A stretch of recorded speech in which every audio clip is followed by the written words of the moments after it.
What's going on, guys? Waco from Revolution here to talk to you about our latest release, a collaboration with Jacques Bianchi. It is a JB200 nicknamed Meduse, which is the word for jellyfish in France. And if you ask me why, well, let me show you with our trusty UV light.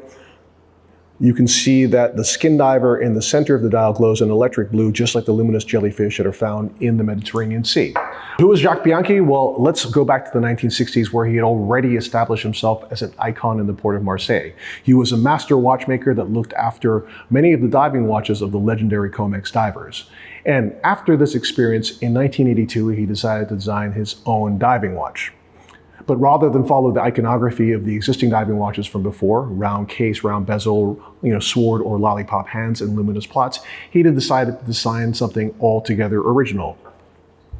It was almost as if he was inspired by the giant devilfish or manta rays that swam around the Mediterranean Sea while he was diving to design this incredible case, which, as you can see, is asymmetric and has a flowing, almost streamlined shape that has, to me, always been reminiscent of the tail of a manta ray as it flows into the crown guards of the crown, which he placed on the left-hand side so it wouldn't protrude against the diver's wrist. And if you look really closely at that vector design, you'll see that the scuba diver is actually wearing a JB200. What else makes this watch unique? Well, actually, it is characterized by luminous plots that comprise of circular plots and rectangles, but then look at the bezel.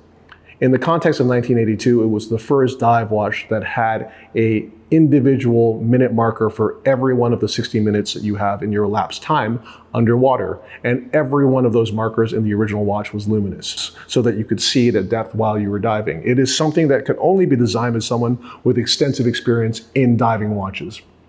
But the watch in my hand is obviously not a watch from 1982. In fact, it is the revival of Jacques Bianchi JB200 from 2021.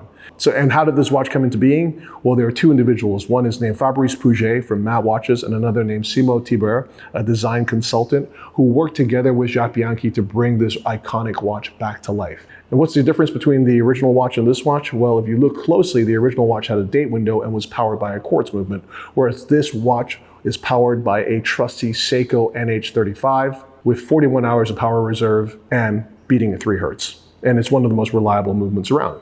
So when the watch was launched in 2021, Fabrice Pouget, who's a friend of mine, said, "Hey, can I send you the prototype to check out?" And he sent me this watch.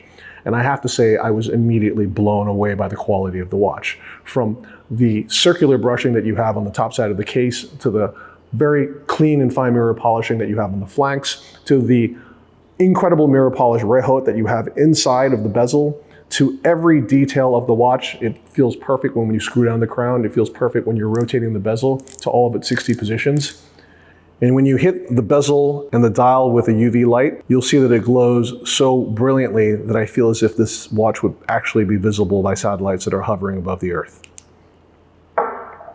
So I wore this watch all summer long in 2021, and everywhere I went, people were asking me about the watch. They're like, "Where can I get that?" And I explained to them that the watch was only available at the time on Jacques Bianchi's Kickstarter.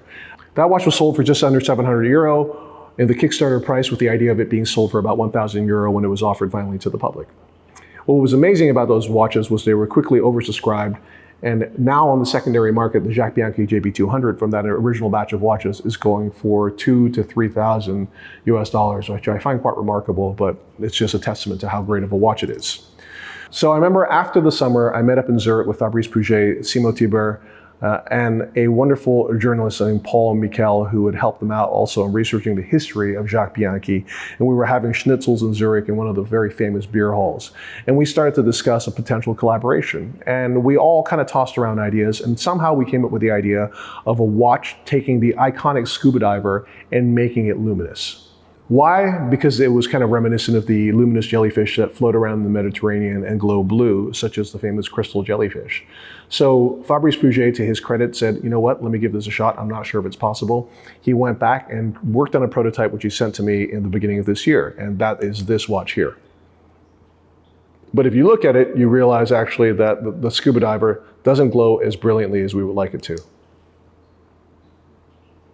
And to his incredible credit, he actually went back and made a second prototype, which is now the watch that's on my wrist, that features the scuba diver with a larger vector so that more luminous material can be applied to it and that glows far more brilliantly, which is kind of a testament to his level of perfectionism when he does any kind of project. So there you go. This is the JB200 for Revolution Meduse, which is the word for jellyfish in French. Made in just 150 pieces this year, though we may potentially make another 150 next year if everyone seems to like it. I hope you like it as much as we do. You've got this incredible vector of the scuba diver, which was the icon created by Jacques Bianchi back in 1982 for his watch, and now an electrifying blue reminiscent of the jellyfish that glow off of the coast of the Mediterranean.